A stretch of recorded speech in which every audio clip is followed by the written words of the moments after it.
कराची ने आज फैसला दिया है उन लोगों के खिलाफ जिन्होंने हमारी नस्लों का सौदा कर दिया है। ये कराची अब खामोश नहीं रहेगा।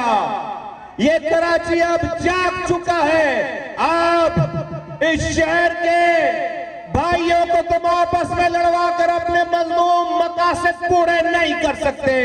अब इस शहर का पख्तून, इस शहर का मुहाजिर, इस शहर का सिंधी, इस शहर का बलोच, इस शहर का हजारेवाल, इस शहर का पंजाबी, इस शहर का बंगाली, इस शहर का कश्मीरी, इस शहर का गिलगित बल्तिस्तान वाला, इस शहर का मेमन, इस शहर का काठियावाड़ी, इस शहर के रहने वाले, हर जुबान बोलने वाला, इस शहर का शिया भी, इस शहर का सुन्नी भी, इस शहर का देवबंदी भी, इस शहर का बरेलवी भी, हर मजहब से ताल्लुक रखने वाला अब पाक सरजमीन पार्टी के झंडे के नीचे आ गया है। अब ये 40 सालों से इस शहर को रंग, नस्ल, जुबान, मसलक की बुनियाद पर लड़ाकर इस शहर के हुकूक पे डाका डालने वालों के इख्तिताम का टाइम आ गया है। ये आज की रैली, ये ट्रेलर है, ये एक अभी फिल्म की शुरुआत है।